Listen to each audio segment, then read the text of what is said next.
Hello, welcome to Discussing Tabletop for December 23rd, 2017. It's episode 59. Yes, this is our holiday spectacular without actually being a holiday spectacular. Spectacular! Anyway, thank you for joining us today. It's just going to be me and Wyrm today. Miscommunications on my end, I'm going to blame myself, of course, because I always should, has prevented Joe from being able to be here. Can't change his schedule.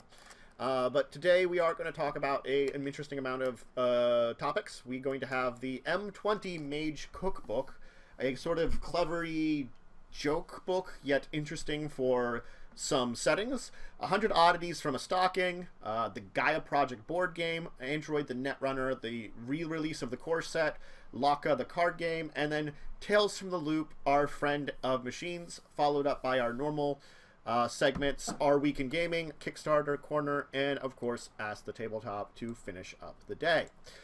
Alright, so why don't we just dive into the normal topics at hand with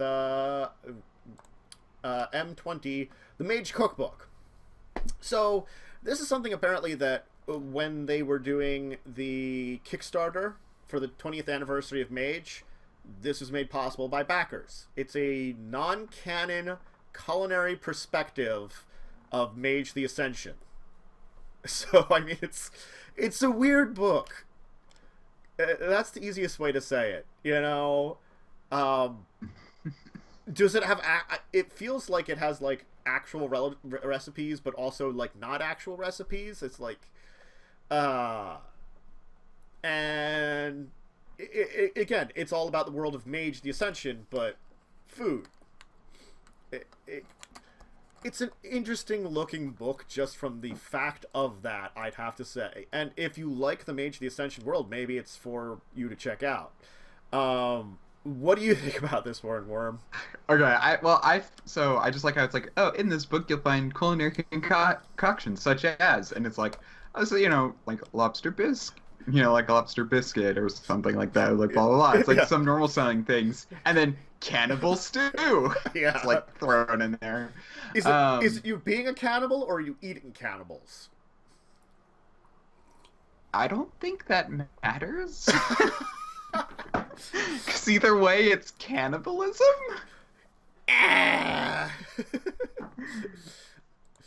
Probably. Alright, so, yeah, definitely it's an interesting take on doing a setting book. Because it's supposed to be clever and stuff. And, I guess it's... You could definitely use something from it to be like, oh, my mage is, like, enjoying some fresh beef Wellington. Because it helps me with my whatever sphere magic. It's something weird like that, I'm sure. But... Yeah, I mean, it's, like, kind of a joke book. Kind of a fun thing, I guess. Yeah. Which, like, I mean... $5 for the PDF. Yeah. I actually don't mind this kind of book at all. Also, like, depending on how much of the cover you want and stuff, either $10 or $20, depending on the premium heavyweight or standard heavyweight softcover books. Well, yeah, if you want the actual physical copies. Yeah. This kind of game actually this kind of book does interest me a little bit, because I feel like it adds to a world setting just a little bit more than what you would have on many standard books, but because it's a separate book, it doesn't detract from a lot of the other things, which I think is, like, always been a complaint about World of Darkness books, is that they can have a lot of distractions in, like, the margins and stuff, and like when you pick up, like, some of those, like, old clan books for Vampire, they're, like, such ridiculous stuff, like, spread out throughout them. They could be like, okay, where's the right information? Yeah, so, I mean, when it comes to that, there's kind of this point. That's more of an issue. Thankfully, I haven't seen that much of a problem with Chronicles of Darkness. Chronicles of Darkness. It is Chronicles of Darkness, but Onyx Path. Yeah. Onyx Path has done a much better job at organizing their books, where they actually have all the mechanical stuff in one area, kind of like in two chapters that are right next to each other. Yeah. Which is really nice. Whereas like in White Wolf's versions, it was like, read through 4 pages of fluff, important information, 4 pages of fluff, important information, 4 pages of fluff, important information. It's worse in some books. Since I've been doing videos on Hunter the Reckoning, the Hunter the Reckoning books are abysmal. I went through you have to go through an entire, like, 2 chapters, where one of them is, like, half fluff, half good material, and then an entire chapter of fluff, before you get to something mechanical again. And I'm like, this is too much, and they don't have very good transitions between it, so you're not sure, like, did I just transition from fluff to actually stuff? Yeah. I mean, it's usually worse in their supplementary material. Yeah. I hate supplementary material. I never like read, like, I always just Control F, you know, type in the thing on the PDF to find in their White Wolf supplementary material. I guess that's why I kind of like this idea, because it's like, here's a book that's all fluff. Congratulations, you can enjoy it as much as you want or not.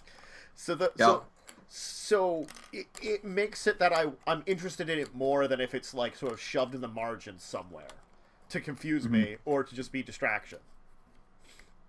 Yeah. So. And it's funny though, because there's only like one comment on the page. It's kind of got like a review out of 2 reviews, which isn't surprising. But I just kind of find it funny because I get one of the people probably who reviewed it said like, this isn't canon, this is dumb, like, don't buy this. It's just like, no, I like the comments responding to it. Did you not read the description? It said it wasn't canon. No, I like on a drive-through RPG, one of the comments, so there's literally some recipes loosely grouped to some traditions. Yeah, it's like, non-canon, but tasty culinary perspectives. It's actually a cookbook. You know? Yeah. I think that's the great thing about it, is it's like yes, we actually have some recipes that you could use in here too, beyond all like so it would have some usage to it if you actually want to feel like you want to be a mage, and also, you know, that's another thing I could think you could use this for, LARPing. Yeah. Hey, there you go. I don't really LARP. I've done a little bit of it, but never been a big fan of it, but I can respect those people that dive into it, and this might be something you could do. Like, if you're doing a mage LARP, you could just prepare a bunch of meals for whatever tradition you are, since it's divided by tradition, apparently. I only ever LARPed before I knew what LARPing was. I only tried to do one actual official thing. It was a lot of just, you know, like, adaptation stuff here and there with some people. I only ever really did that kind of stuff up through 6th grade. Yeah. I had a summer of LARPing, which was just like me and some friends made up like a loose role-playing system and played around in a park. But we were in high school, so, you know, it was embarrassing. But no one was there anyway, and we were bored at summer. So what can I say? Yeah, but anyway, yes, official LARP, only once. And it was for one session, and I was terrible at it, and then I never went back. I was, however, invited to a LARP in college. I didn't go. That was my friend who was taking us up to a college, because he used to do vampire LARP, and so he took us to a vampire LARP. And I'm like, nope, not good at this. Actually, now I think about it, they said, oh yeah, you can come if you want. But then I never got information if, like, about, like, where it was, what it was. Anyway, I probably could have inquired if I wanted to, but I didn't care. Yeah, I mean, there's always... LARPing is an interesting thing, and that's like an entirely different can of worms we can open up at this point in time, but it definitely... This book itself could connect to all versions of Mage of the Ascension role-playing, whether live action or just tabletop. Because that's another thing you could actually do, is just, you know, prepare some dishes for a meal if you're doing a long session. Because normally, you know, usually people get snacks, maybe meals or something in the middle of a long session. If you would prepare a bunch of these, you know, mage-based dicks, like, prepare something for everybody's tradition. That might be cool. Yeah. I mean, it kind of reminds me of something someone said once about, like, food. Like, you can actually use, if you're doing an in-person game, you can actually use food as a setting for the atmosphere. For example, you can put out, you know, like, fruit punch, you know, if you're doing like a vampire thing, Yeah. or you can, you know, You could have, like, regardless of what's in there, you could have, like, goblets or, like, big old ancient mugs or something if you're doing, like, a D&D. So, like, if they're like they're at a bar or something.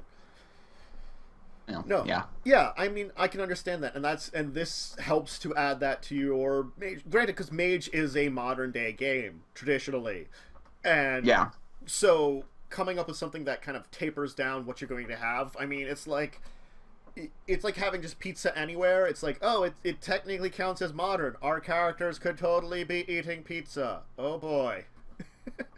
It has a little less emotion, I think. And this, I like adding in that perspective a little bit too. So I feel like this is an interesting book. And if you choose to go that route, though, don't make cannibal stew.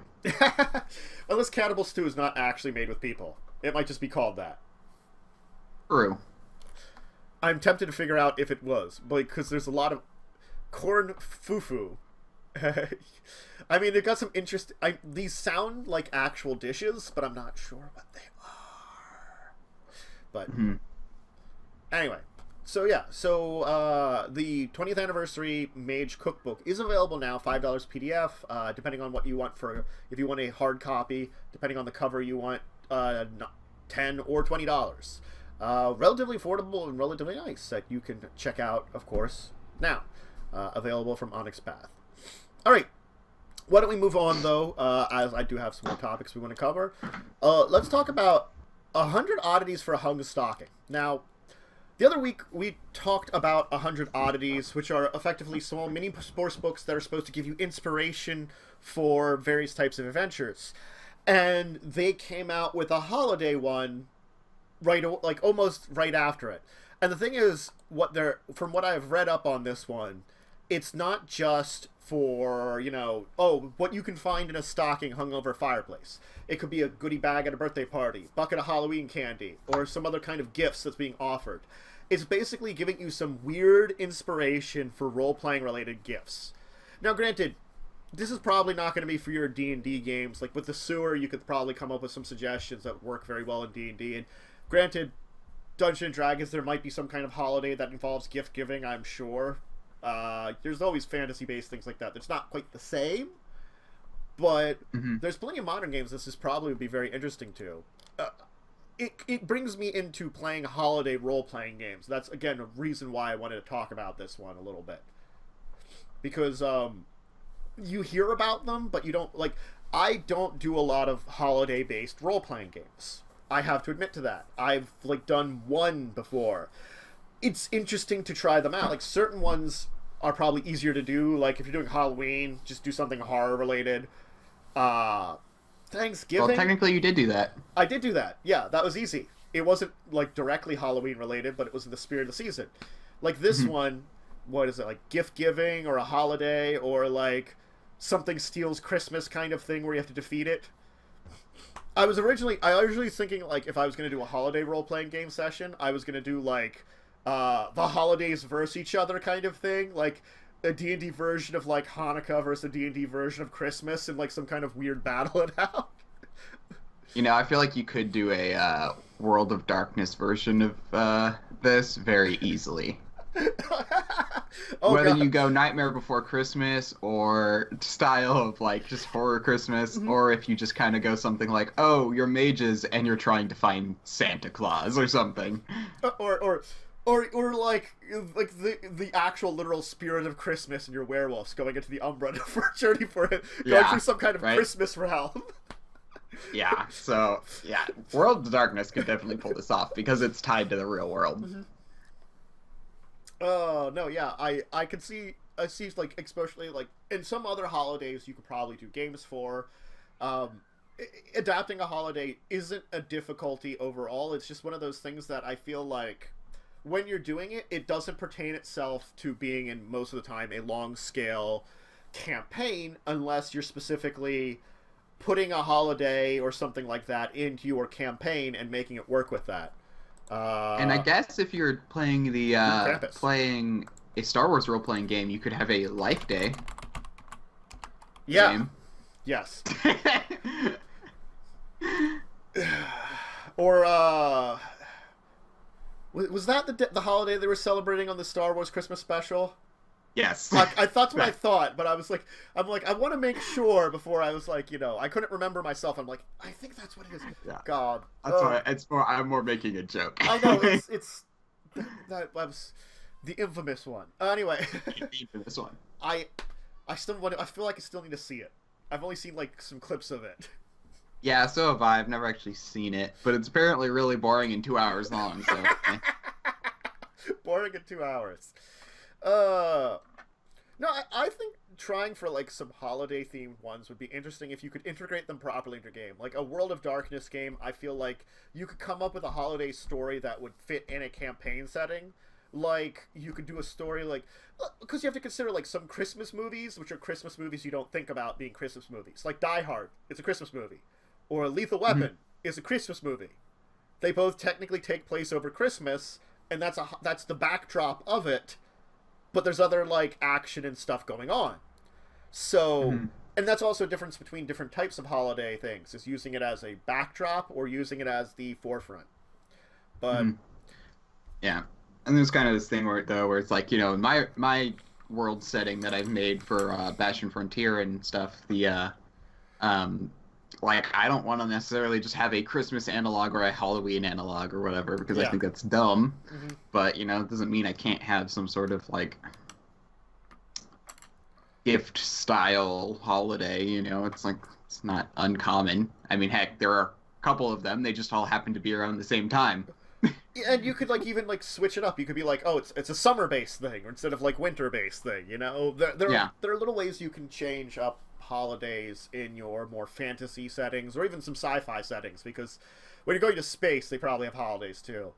And I think if we harken back to the book here, the 100 Oddities for it, I like how they're just basically giving you ideas of things you can pretty much find in something like a present or the similar, and inspiration from that can be very good, because that's like, it's a simple thing that harkens back to the holidays without having to be very direct, and you can easily add it into something without making like, I don't have to have my Christmas special of my D&D game. I could have a Christmas-like time of year going on in my D&D game where there might be like some kind of stocking or something in the place and something occurs, Well, technically, I'm doing a winter game.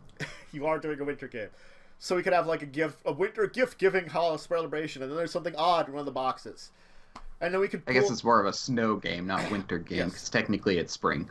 Well, the movie where it's like, what's in the box, where it's really the guy's like head or something, or the guy's wife's head or something is in the box. I spoiled it. Damn it!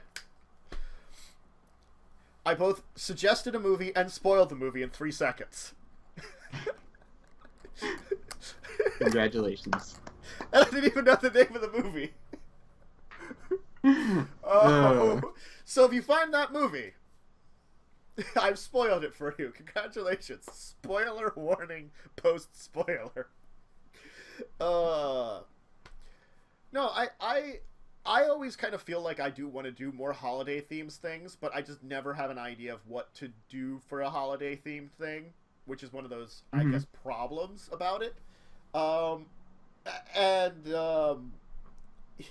Because normally when I'm like kind of brainstorming ideas, I just, you usually like, where am I working off of kind of is the words I'm working on, and normally it's just like random idea, hey, that works. I guess it's, I don't focus the same way, with something like this, but that's just my process for creativity. Anyway. Yeah. So, if you want some suggestions for holiday surprises of any kind, as I said, it could be for something like a Halloween, something for like a birthday, anytime someone gets a gift. Hey, it's an anniversary or a baby shower. Baby shower goes horribly awry. You can check out this book now, 100 Oddities, for a hung stocking. It's $1. $1 on Drive-Thru RPG. So it's not expensive for 100 weird suggestions that you might want to use. All right, why don't we continue rolling through this? I do want to talk about Gaia Project. It's from the people that brought us Terra Mystica. So, I guess we want to talk about both the games because when we're saying it's like, oh, it's a follow-up to Terra Mystica. So Terra Mystica was the original. It's all about this like world. Players take on the role of these races. You get bonuses for being in certain types of terrain. You can terraform areas to be closer to your terrains, to spread your empire more, to create like a civilization, things like that. You get bonuses in certain ways that you can build more, and terraforming allows you to do that. Now we're talking about this one, Gaia Project, where you're terraforming planets. You're pretty much doing something similar, but you're doing it on a galactic scale. So you're journeying across the stars, you take on the role of various alien races that have their own unique physiology, and you want to adapt the climates more to you rather than adapting yourselves to the climates. And you're dealing with building that galactic sort of network / federation, using one of the very interesting races that have interesting pictures, but I have no idea what they are. There's like dolphin people, robot dudes, there's one that kind of looks like that, those people from Star Wars that have those like two like hair, like, but like fleshy hair like thing. You know what I'm talking about? Yes. Can't remember what they're called. Yeah, there's armor insect dude and like steampunk robot and like, you know, like android. Oh yeah, the doesn't start with a T. I think it starts with a T. Damn it. What? The race you're talking about. I am not as good with remembering. It's like TW maybe? Twi'lek or something? That might be close to it. Anyway. Oh yeah, like Twi'lek or something like that. I was close. It took me like a minute, but I remembered. Anyway. WI''LEK. Oh god, apostrophes. Anyway, so yes, you take on some factions, you get your resources, you terraform your planets, you spread across the galaxy to make the best galactic group there is. I assume it's the normal sort of thing. You score points, you get to a certain point in time, you win the game by those points. The usual sort of thing most of these games actually have you do. Now, there are some important details. It's a 1 to 4 players, 60 to 150 minutes. Pretty long. $100 for everything. That's a little... Ouch. Yeah. I didn't think Terra Mystica was this expensive, truthfully speaking. To be fair, there's a lot of stuff involved in this game from what it looks like. A lot of pieces, a lot of... I think it's like they took Terra Mystica and amped it up a little bit, and that's where you're getting to the, like, levels of things here. Yeah, that is a lot of pieces. That is a box full of plastic pieces. Yeah. Yeah, it's 24-page rulebook. And whoever took this picture, screw you for not having... It's like they have the pieces perfectly organized except for like one color in like the wrong place in like 2 of them. Like one piece in the wrong... I'm like, how do you screw that up? Come on, people. Anyway. Yeah. Man, let's see. Like, actions. Build a mine. Start a Gaia project. Upgrade existing structure. Form a federation. Research progress. I mean, there's just like... It sounds ridiculous, a lot of the things that you can do, but it's one of those games where I'm sure if you get a hold of it, it's pretty self-explanatory. It's sort of like Arkham Horror. Arkham Horror takes forever to set up, and it takes a long time to play, but once you start playing it, it's fairly rapid. And I feel like, just by looking at it, that this might be a little bit of that, too. You know, it will take a while to get to the, you know, oh, this is how we win. But, and they have it's like you either playing. I'm not sure what you're playing against with one player though. That's the question I'm going to have. Does it actually say one? Yeah, set for 1 or 2 players. It makes me want to like look at the win conditions and figure them out. That's 6 rounds of play. Yeah, so I mean, what I read just says a 2-player game. Yeah, well, on the Z-Man Games site, they're saying 1 to 4. I'm guessing it's probably better with 2 players. That's probably the ideal amount of players. But you play 6 rounds and try to get a score. So I'm guessing what it will be is if you're playing the single player and you're trying to score points, then it must be how many points can you get? Yeah, like play against yourself in previous times. It's like the winner. I'm like, well, I mean, if you're playing the one player, is there a winner? Probably not. It's you. Congratulations. Congrats, you win against yourself. Did you beat your last score? Oh, you didn't. Too bad. I feel like you need like the condescending voice to tell you that kind of thing. But no, I mean, Gaia Project looks interesting. It looks like it's because it is a longer but not like super long game. Because even like 150 minutes sounds like a lot. That's 2.5 hours.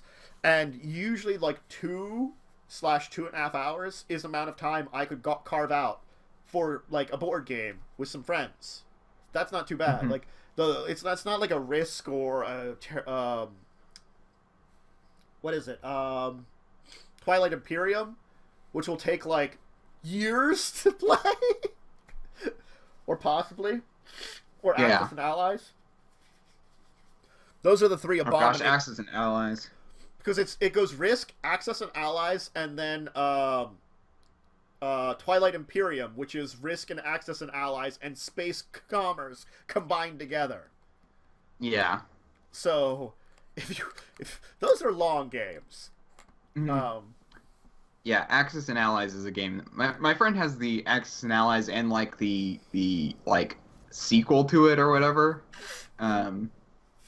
And it's like he every now and then he wants to play it, and no one wants to play it with him. In part because he's way too freaking good at it. I have a friend who's always talked about playing Twilight Imperium, and I'm like, I don't want to dedicate that much time in my life to playing a board game. It's the same. Yeah.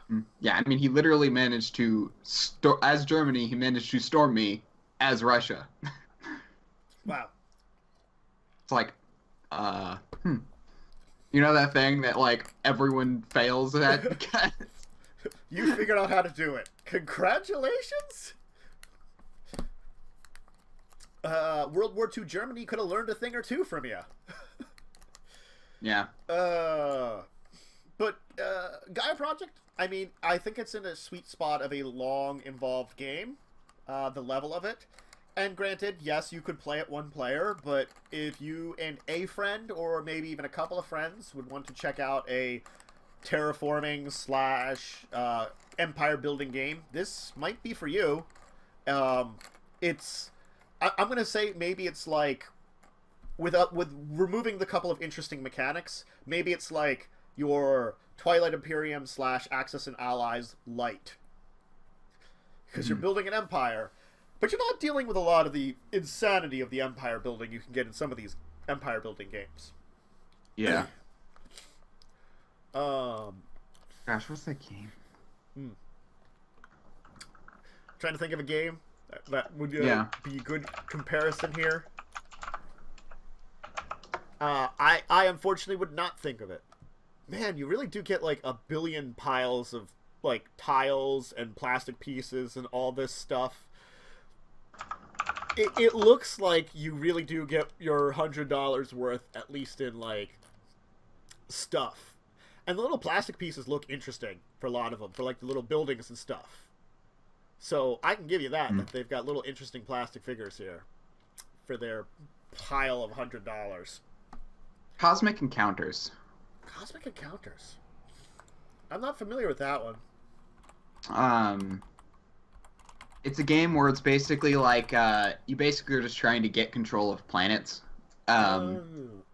You have your spaceships, and you all get a random race, and the races have powers, and you play cards to try and beat other races. And your races have special abilities which boost you. Yeah, I played it with my friends. Okay. It's a decent game. Yeah, it looks interesting. Some of the races are just super OP because it's like you pull them at random, and some races just have advantages with certain groups. Whereas sometimes they have like direct counters, but sometimes they just don't if you don't draw the right cards, and it's just kind of like, No, I get it. That's the one thing sometimes about randomization in certain games. It's sort of like you can get those combinations where one person has an obvious advantage, unfortunately. Mm-hmm. Yeah. But so Gaia Project is available now. If you like this style of games, you might be interested in it. It is $100, but if you play it like enough times, because it is replayable and it will take quite a while, it very well could get your money's worth, you know. Mm-hmm. All right. I was hoping to have Joe here because we played the original, but Android the Netrunner, they've come out with their revised edition of it, Fantasy Flight. So, for those of you unfamiliar with Android the Netrunner, it is a 2-player game that really, really, really harkens back to Shadowrun. They say things in here that make you think of Shadowrun. Now, Shadowrun being based upon, like, the actual novel Johnny Mnemonic and the old cyberpunk stuff of... I can't remember the writer. I just heard his name over the week because someone was talking about his other books. But anyway,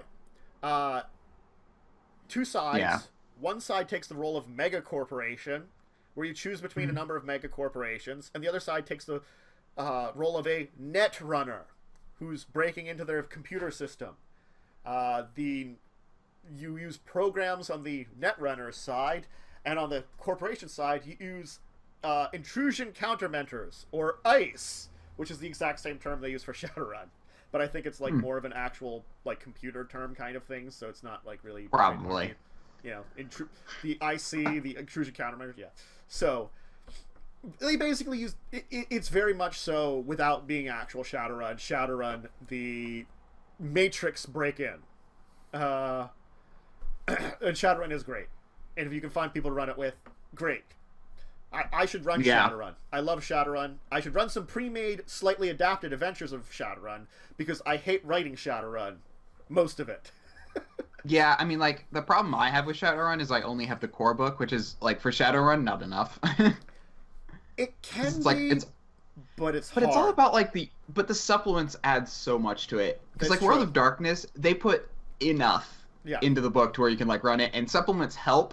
In fact, actually, more often than not, supplements break the game. But, like... So, like...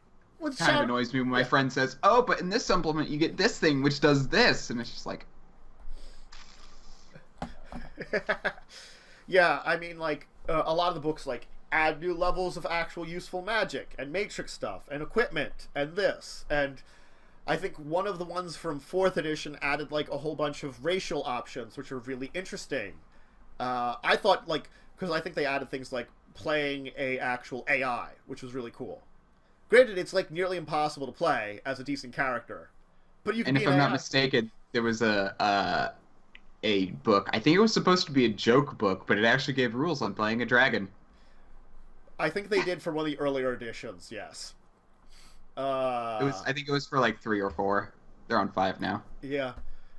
I had someone try to play the AI in a Shadowrun game, and what they decided to do was they were going to have a military bot based upon a pleasure bot design. So it looked kind of like a person. but it was like a drone that they were piloting around all the time. It was actually a clever idea to actually have a body. It looked vaguely real. In the right light, no one could tell the difference. Anyway, so getting back to Android Netrunner, it is a 2-player game, short and simple, and I had some complaints about it for the original system.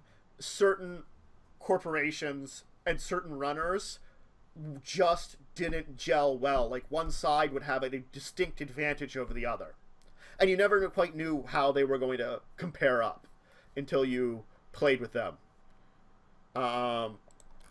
And I think that was one of the main problems originally. Have they corrected that in the revised? I have no idea. You know, it's a revised edition, so they've updated things, probably maybe fixed a couple of problems.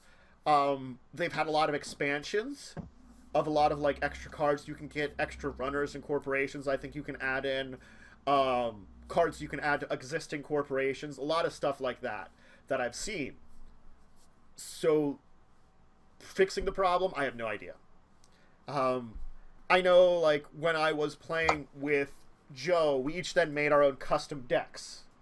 And the thing is, even though we made custom decks, I had a corp deck, he had a runner deck. My corp deck was still superior to his runner in a way that was... We didn't have a very even match still, because it was just a matchup of corporation and its general abilities to runner and its general abilities. So it's like a deck building game. You can... It starts with pre-made decks, but they have rules for editing out the decks. So it does have a little bit of deck building. Basically, when you buy cards, you can't just throw them all into these decks. You have to choose, mix and match with stuff. You have, like, a certain amount of different things you can have in your decks. So you can customize them with all these new cards to create your own version of these 2 decks, which is an interesting way of thinking about it. So it's not like a collectible card game or trading card game. It's a card game where you could buy a lot of these things. They're all pre-made, that this pack has this pack has that, but it gives you more options if you want to play it all together then.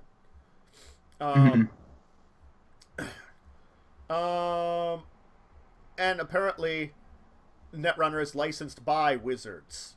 So Fantasy Flight is connected to Wizards when they're making this. And I have no idea of the actual connection here, which is kind of interesting. Yeah. I mean, I'm glad they put out a revised copy. It is a fun game, but, you know, I had my problems with it, I have to say. So I can only hope that they've maybe corrected those, ... The revised core is out now. It's $40. It's the exact same as the normal core, which is also out. And, oh my god, that's the...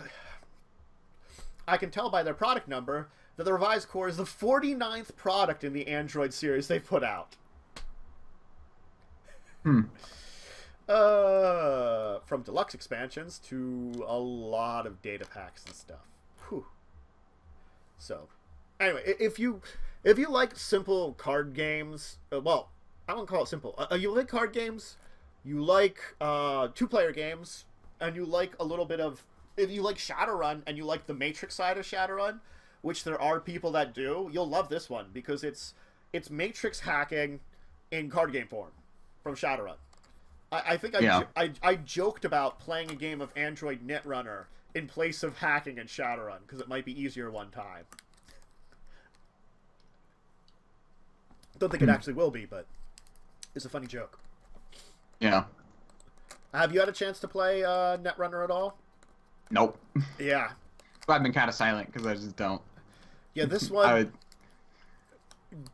Joe bought it thinking it was more than what it was, and then we ended up with it, basically, is what happened. He didn't know it was happens sometimes. Yeah, he didn't know it was a 2-player game when he bought it. Yeah, he missed it. Kind of sounds like what I did with Mage Wars. I didn't realize it was like a 2-player game. Yeah. They supposedly were planning to come out with a 4-player expansion. I don't think they ever did, though. That's what I like about... Like, I don't mind a 2-player game, I do have to say. There's a place for it. and sometimes it's just you and a friend, but I like games that have options like that then. Like, I can play it at 2-player, and maybe it's best at 2-player, but we have some options for 3 or 4 or whatever players that you can add in that gives you more. I don't know. That's always, I guess, been a little complaint of mine. So, anyway, why don't we pop in to... Yeah, it says you can play with more than 2 people. It might have custom rules for it somewhere. Mm. That happens sometimes too.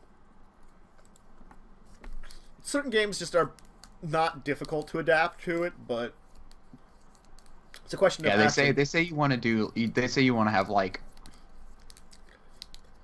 twice as many boards. Like, you want to have like 4 boards just to have an arena, because otherwise it's too cramped.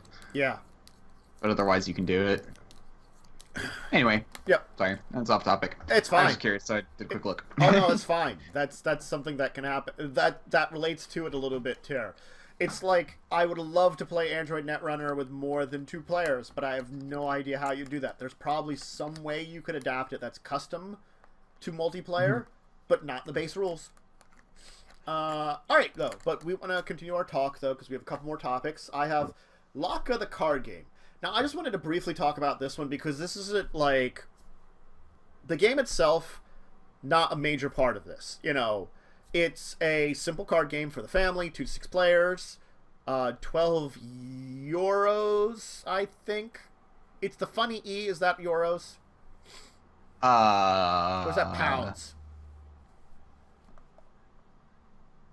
Well, the E is euros, I think, whereas a pounds is kind of like a 2 or something, or backwards 2 or something like that. God, it could be... That might be a backwards 2. Let me find out. It's pound! Okay, it's pound. Man, I am really bad at other currencies. Anyway. Yeah, I just don't see what where the price is listed, so... Yeah. I'll put the link in the description of the product that I'm on, page I'm on right now. But Loka, the card game. So, it's a sophisticatedly team-based gameplay for basic gameplay. Yeah. It has advanced rules, and the thing about it that I found was interesting was that you can use it as a set of tarot cards or playing cards also. And I like how it's got a rules leaflet in a whole bunch of languages. I mean, that's fun. Is that, like, super necessary? No. But I do like that you can have a product that can fill a couple of roles. Like, I can get Loka, the card game, and now I also have a tarot deck if I need one, and I also have a set of playing cards if I need one. Yeah. You know, that gives options, which are always useful. And especially because sometimes, like, in certain aspects of role-playing, you need things like playing cards or tarot cards. I mean, we talked about a role-playing game where you played entirely with playing cards, but, like... I still need to buy the Curse of Strahd tarot cards. I really want those. I still want... Seeing as, like, I never have actual tarot cards, and the few times I've ruined a game with a deck of many things, or put it in a game which is meant to have it, I never had actual tarot cards. And I really, really want them to do that one time. My sister has tarot cards. Yeah. Either to A, again, ruin the game, or B, just if you're doing a game where you're intending to have it, you know, then it... Yeah. And realistically, you can just have tarot cards with a deck of cards. Yeah, that's the thing, I think that's the best I've done before, is like have an actual deck of cards and done that as tarot cards. You just need to have like a reference for what each is.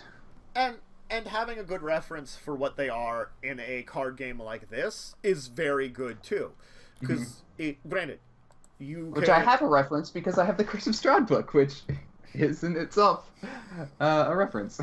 Yeah. It's got the entire tarot stuff in the front, which I just rolled dice randomly when I was in the back.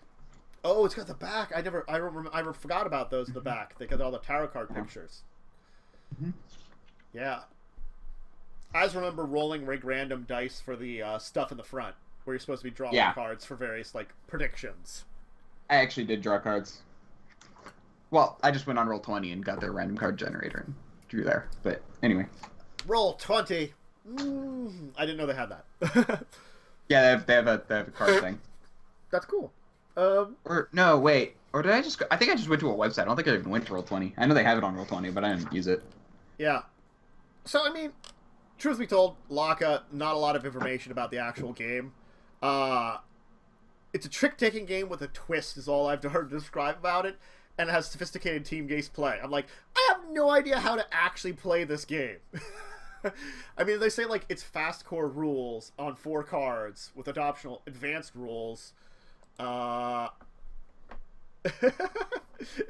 will totally do tarot card readings in the mall on weekends. Thanks, a funny one. I can picture that now too.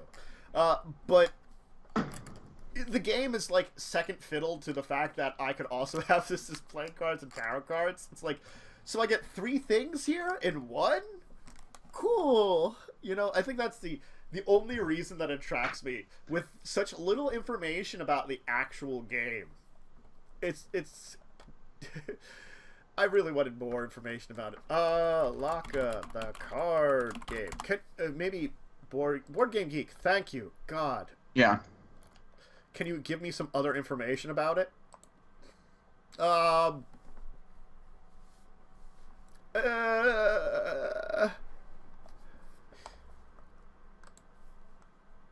Okay, in every basic rules, there's no following suit and 2 extra cards, very simple rules. Advanced rules, there's following suit rule and playing 2 cards. So it's got some, like, playing card-based, you know, gameplay rule that they've got their own kind of game to it, which is fine. I don't mind that kind of, like, a little bit of more simplistic gameplay with that. You know, I could play, you know, Crazy Eights or Spit or War with these cards, or I could do Loka, and it probably would have its own, you know, way of doing things. So cool. So yes, Loka, the card game, it's available now. If you're interested in something that has a lot of uses, then yeah, well, that's good. And it's, well, if you're interested in a little game. Okay. So I did want to add one last one in here because, yes, I did feel like a lot of these other things weren't super long topics. I wanted to talk about the release from Tales of the Loop. Our Friends, the Machines, and Other Mysteries. So, it's a multi-adventure book. That's the easiest way to say it. It's a multi-adventure book that they're releasing for Tales of the Loop RPG. Which, if you are newer here and you aren't familiar with the Tales of the Loop RPG, I can tell you about that. So, Tales of the Loop. Yep, it is part of Modifius's. It's always fun when you see a product review quote from something that you actually know.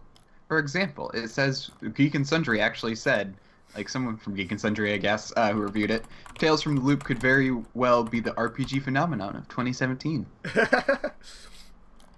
That I have not thought about that as that way. So they're pounds, and you can get the PDF for 20, normal for 35 if you're getting the core book. And it's about, like, it's doing 80s. 80s, time travel, aliens, weird stuff. You know, that's Tales from the Loop in a nutshell. And it's all about, you know, this world where there's something called the Loop going on, and the mysteries of that. There's probably more details to it, but we're keeping it simple right now. I think we did. I'm guessing it's a generic RPG. Like a generic setting.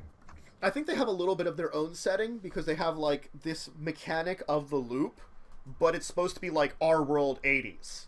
So it's that's not what I meant. Like sorry, like a system. Sorry. Yeah, I think system independent. It might be like either. Oh wait, no. It says award-winning Tales of the Loop RPG. It could have its own system. An RPG? Yeah, it's an RPG. I'm not sure if it's it might use Savage Worlds or Fate Core for its mechanics. Yeah, it's by Modifius. And they use a lot of those too. you know, for their systems. So I'm not sure which it is for Tales of the Loop. Dang it. They're just not... I'm, like, not seeing the... I probably would have remembered this, like, long ago when we last talked about it. Because it has been a while. There's a Tales from the Loop rulebook. Yeah. There's a rulebook. You know, there's a core book.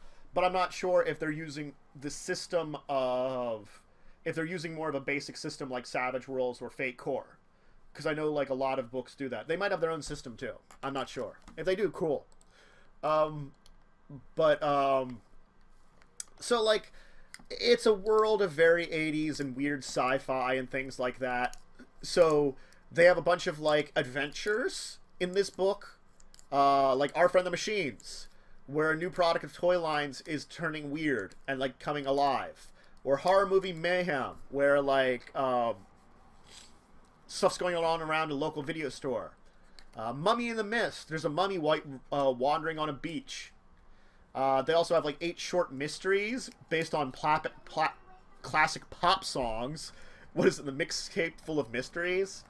And then stuff for backgrounds, blueprints, adventure hooks, iconic materials.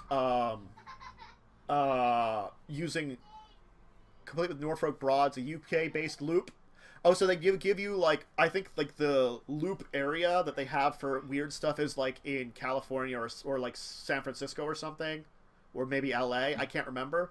They're giving you... It says Swedish Maryland Islands and Boulder City, Nevada are the 2 main things. I don't... That's from the core rulebook. So it may expand it in the Tales of the Loop. I don't know. They have, like, Norfolk Broads, a UK-based loop. Yeah, so they have, like, other settings in this. Yeah, basically it's like, you can be in this city, or this city, or this city, and there's weird crap going on there. Which I guess it's more regional things rather than actual anything. Anyway, so I do like this a lot because, for one thing... Yeah, it seems to be their own system. Because, like, it says, like, the only thing I see that kind of references something else, is it says the rules are based on Mutant Year Zero.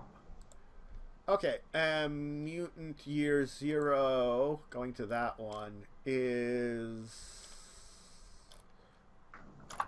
They've got a bunch of products for it. Dang it. You can't try to find, like, a core book for that. Which is also by Motivius. Yeah, they're basing it on their other stuff, which is based on... I have no idea yet. They're basing it on their own stuff, basically. Mm-hmm. I know they used a lot of, like, again, Savage Worlds and Fate Core system. So it might be, if it is its own system, it might be something just based on one of those. You know, that they've adapted it, you know, because I think, like, Conan is like a 2D20 system. You know, their Conan RPG. So I wouldn't be surprised if it's another 2D20 system, but it's their own version of it for Tales from the Loop or something like that. So that seems to be their shtick. Oh, hi, Damien. Oh, God.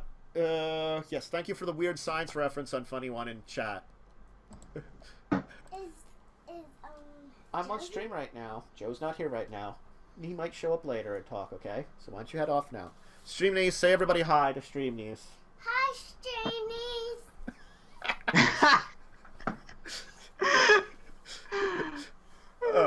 Stream Niece. That's you.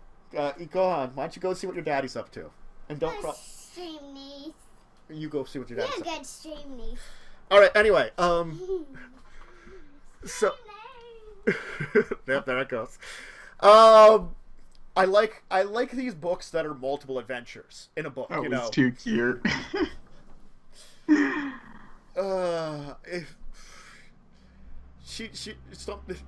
I think one of the times that she shows up in, like, one of, like, her weird dresses or something was, like, also really adorable. It was like she shows up dressed as, like, Sophia from the cartoon, and I'm like, why are you here? Okay, right?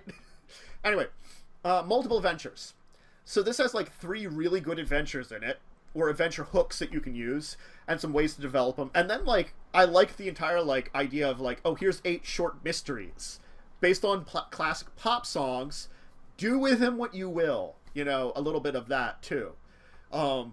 Giving a whole lot of suggestions, some material you can work with, but not overpowering you. You know, it's opening up me as a dungeon master / game master to build stuff for myself, but I like how they're giving me enough to work with. It sounds like, and I think that's one of those things about Tales in the Loop that, other than the setting, I just like the idea of the setting a little bit. I like that they've given these ideas too. It's kind of cool. Mm-hmm. I don't know. I was young during the 80s. Just to tell you how old I am, I remember them. Maybe not as fondly as other people do, but I do like a good 80s movie, at very least. I wasn't alive in the 80s. Yep, I'm old. Not that old, but old enough. Hi, Damien. Welcome back. You escaped that small child who was tormenting you? Fine, come on. Lap it is. We can finish up today's stream with some Stream Cat. Stream Cat! Anyway, so yeah, Tales of the Loop is a really cool... I like the role-playing game system. I really kind of want to play it. You know, it's as we're talking about certain role-playing game systems here, it makes me want to run them more, and it's just finding a time and place to run them all. This one doesn't interest me as much as some other ones. Yeah. You almost need to, like, set up a, get a group of people and do, like, a once-a-week, like, RPG thing. Yeah, like... Kind of do, like, one-shots in a bunch of different systems. Oh, I would love to test this one with, like, just using one of the mixtapes for a one-shot. I'm pretty sure that's what probably they would be good for. Yeah. But, if you're a fan of the 80s movies, oh god, Like Back to the Future, or is that 90s? I don't... Yeah, Back to the Future counts as 80s. Okay. Yes. I like Back to the Future. Yeah. Where is the mixtapes? I saw the list of the stuff in the mixtapes somewhere, but I can't see it right now. So sorry. It could be... One of them could be a Journey song. They are popular pop songs from the 80s, so... Can't tell you if it's the Journey one or not. Anyway, so, Tales of the Loop, Our Friend in Machines and Other Mysteries is out now if you want to check it out. If you're a fan of that kind of type of genre, you know, if you want to play a little bit of Stranger Things, the RPG, this might be it. The closest thing to it. Anyway, why don't we dive into our other segments, starting with, of course, our regular segment, Stories from the Table. So, Wyrm, got a story from your table, or I mean, Our Week in Gaming. Jesus, I'm trying to reference the old segment from back in the old day of Discussing Tabletop. Yeah, Our Week in Gaming. I mean, the only thing I did this week. I technically did a Curse of Strahd with my friends on Sunday. That was interesting. Yeah. They were opening crypts and got themselves into a little bit of trouble. Thankfully, they didn't trigger the worst of it. Got a couple random stuff. You know what's funny is that song, the Just a Small Town Girl song, or, you know, living in... I actually didn't know that was about, like, what that was about until I was in college. In part, not because, like, I was dumb, but I just never thought about the words, you know? Sometimes you don't. I like a lot of old Steely Dan because that was our travel music in my youth. When we would go on vacations and stuff, so it just harkens me back to that all the time. And now that I'm older, I could recognize what a lot of the words are talking about, but in the old days, it's like I didn't know that he had a song about Black Friday and people throwing themselves from buildings during, you know, the stock market crash in the 20s. Yeah, right? Yeah. So yeah, it's kind of like, wait, this is about... Oh. This is a lot darker than the music sounds. Right, yeah. I mean, it's still dark, but... Anyway. It's just, fun fact. Let's see. But otherwise, yeah. They were. Yeah, I mean, oh, it's really funny. So they were trying to find one crypt specifically, and they were going around looking at the doors of all the crypts, and they were telling me which I'm like, okay, which direction do you go? And okay, I told them the crypts around the area and what was labeled on them, and they move, and I tell them it's because they're looking for this one crypt, and it's literally going to be just based on how they're moving around the room, the last crypt they look at. Yep. Because they start, it's like there's like, it's like right, let's say like this is the room, it's like right here, and they start in the center right here, and they go up, over, and back around, and that's the one they're ending on. So it's like, ha. Yep.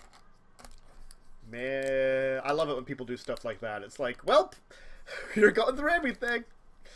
I had someone take the flying contraption from down there, and they never got a chance to use it. The one that breaks as soon as someone tries to use it, like the glider that's in one of the tubes. I really wanted them to, but they never had a chance to. Sorry, Unfunny One's post is amazing. Oh God. You get it? I get it. Everybody loves the Shantae. Yeah, that's great. Uh-huh. Anyway. And her very deep Russian voice. She is very masculine, purple-haired genie girl. I am very pretty. I just... Those voices also wreck me a little bit. I love doing them for that entire game. The worst voices I can think of for every character. Anyway. Yeah. And then you have Tools. Tools. Then I have Tools, who is much easier to speak because she does not have such deep or high-pitched Russian accent. Easier to do. Alright, so, though, my week in gaming was, of course, Bastion Frontier, where Tools continued to do terrible things, and somehow come up on the right side of things, also. Yeah, somehow. She keeps causing problems, but it also ends up good. I don't know. Yeah, because that one person kept seeing through your bluff checks. You're trying to like stall them, and she could tell that's what you were doing. But in the end, you frustrated him so much that you still stalled him. Yep, it still worked. And I distracted all those people around him and got them to believe crap. Yep. Oh, that crit. Oh my gosh, that crit bluff check. Seriously. The sleeping pooping disease that they think they're going to be suffering from. It's so stupid, but I love it now. Yep. Tools is a woman. It's hard to tell Tools is a woman, but Tools is female. And that's the joke a little bit, too, because Tools is like, you will see that I have wonderful, vivacious, swift-nibbling curves and hair. Males do not have hair. You must tell these differences between them. But yeah, I believe that Tools is very also both androgynous and to a general degree because she is a barbarian, masculine. So yes, even though she likes things like pretty dresses and perfumes and stuff, you know? It's just that, you know, occupation and general physical form hide that. Yeah, it's kind of like that, how it's hard to tell, like, those bodybuilder women, yeah. You know? It's like, you can tell they're women, but they don't have half the features that you normally associate with women. Yeah, and she's also, like, a tiny rock-skinned creature from the Underdark. It's really not easy to tell the difference.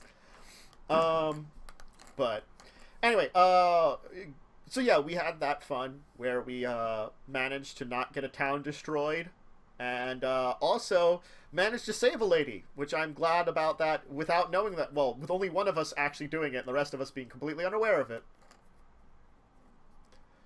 Also, I'm totally making friends with the Lord of the Town, at least in my mind.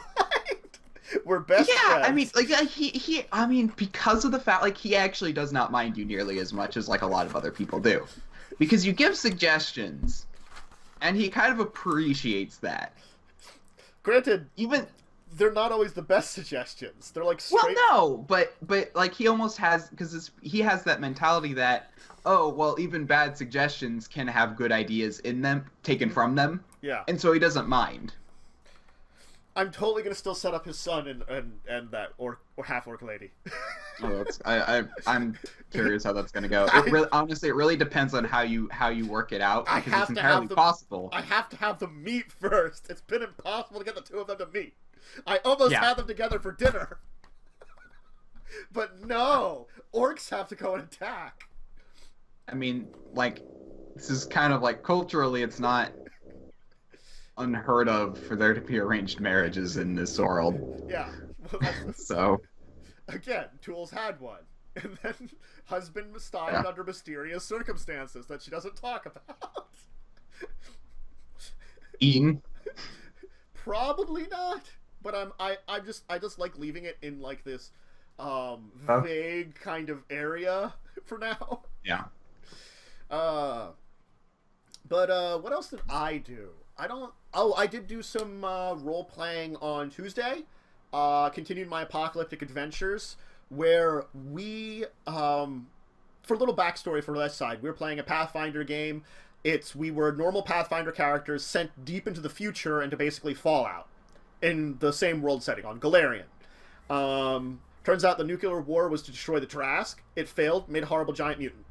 We took care of that. We went into planetary explorer mode because we met aliens. And so we returned to Galarian eventually, found out that the source of radiation was some kind of super monster that was like CR 25 and mythic rank like 8 or something. And granted, we're level 20 and mythic rank 8, but we can't take this thing. And we trick it to get into this magic mirror, which imprisons it forever, though. Which we needed to do because also 2 of our characters had made a deal with her minions to get some of her power, and they didn't want to lose that power. So, I just had the best idea for the origin for what a Trask is in my world. Like in that game, we still have to deal with the fact that we found a facility that was cloning Tarasks because they were studying the one that fell down to Galarian. Because now we need a black hole for... I don't remember the reason we need a black hole. Oh, wait. To power a super undead titan to fight an army of liches on an undead planet. Well, that's right. Because 20th level... Yeah. Storylines get ridiculous. You can't get beyond that. We're trying to get to Mythic rank 10, which is the end of the game. We are 2 ranks away. We've max leveled. The stories will be utterly and completely ridiculous. I think I did some tabletop gaming on last Saturday in the evening, but I can't remember what the heck we did. See, like, if Joe was here, he'd be like, we played this, this, and this. I think we played Munchkin. That's all I can remember. Yes, we played Munchkin. That's it. I don't remember the rest. Yay! I remembered something. Okay. Excellent. And that was my week in tabletop gaming. So a little bit fun. I don't know how much next week's gonna have with holidays and stuff. Maybe later on in the week. Yeah. I'm hoping to maybe still arrange if we can do a Once Upon a Misadventure special. Maybe I'll try to figure out, because we are in holidays, like a holiday special or something to do next week, like on Thursday. I don't know. I'll see when people might be free. I'll see when Joe might be free and try to arrange it. Anyway, we'll talk about it. Let's move on to Kickstarter Korner, because yes, we want to finish up today. Wyrm, you had one. I had one. I found it amused me greatly. It's called Cats Are Scientists.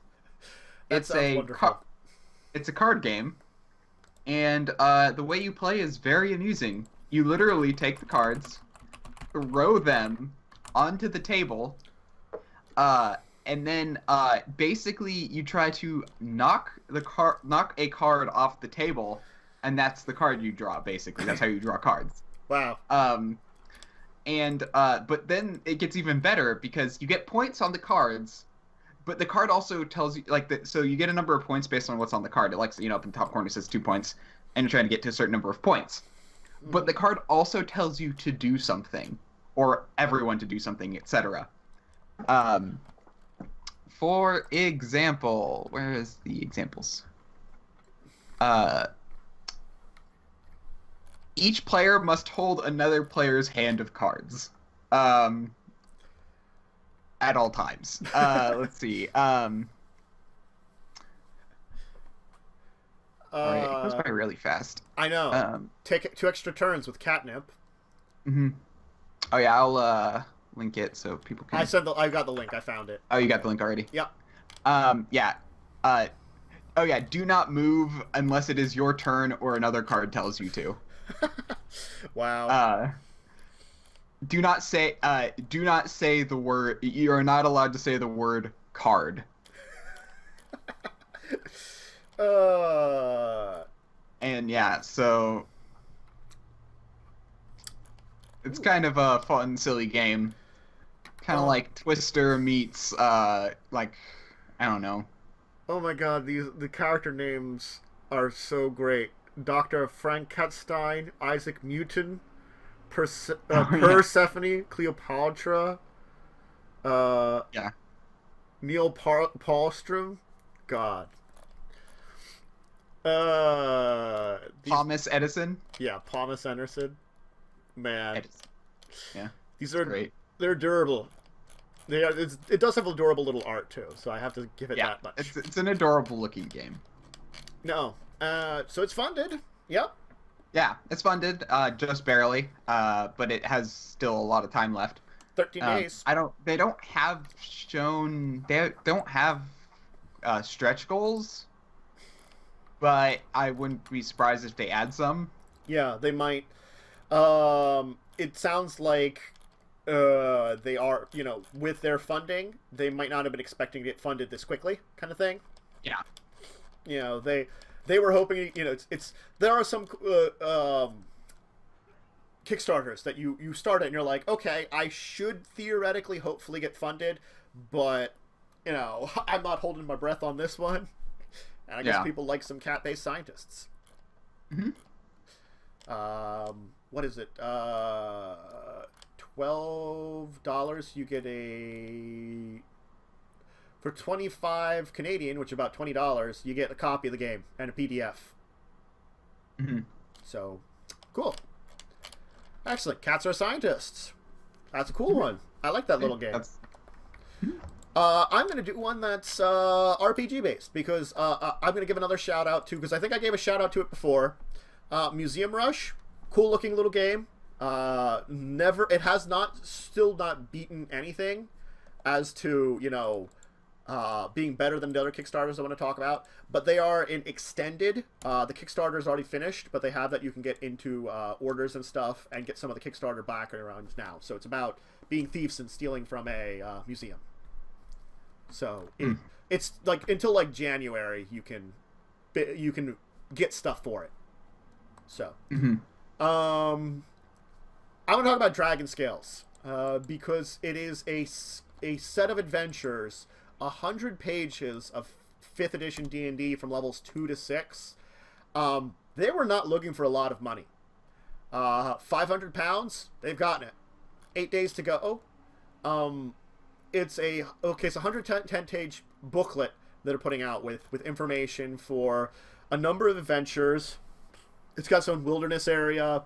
They're not doing just hack and slash adventures. Full color maps. Monster statistics are in the book. Rather than you having to look it up in the bestiary or anything, they put all the statistics right there in the book with them, which I do actually like a lot. As much as I love looking up things in a bestiary or something, sometimes you just want the monsters right there so I can keep playing. And sometimes even looking up in the back is annoying, in my opinion. I agree with that one. It's much less annoying, though, than having to jump between, like, 3 books trying to find which book has the monster stats, though. Yes, definitely. So it's got 4 adventures included in it, a level 2 adventure, a level 4 adventure, a level 5 adventure, and a level 6 adventure, which I'm assuming you can play all in a row or play separately, normal kind of thing for this one. They haven't reached their first stretch goal by like $80. They're pretty close to it. Oh no, not $80. I'm sorry, it's a lot more than that. It's They're working. It's British pounds, so I gotta like get it in pounds. They're they're The working stretch goal is 1,000 pounds. Yeah, and they're around Yeah. like 650 pounds. It shows on mine that they're at like 900 pounds. Oh, did they? Oh, $900. Yeah, $900. Sorry. Yeah, it's 667 pounds they're at. Mhm. I conversion hurts my head sometimes. You know, that's what I have to say about it. Well, no, like the 667 was their goal. The 900 is what they're at. What it is in pounds, I have no idea. Yeah, that's true. So yeah, it's pretty simple. It's pretty neat. It's little adventures. The adventure, like the things they say about these adventures, sound interesting. You know, that's the best way I have to say about it. You know, like It's Sorry, wait, no, that's wrong.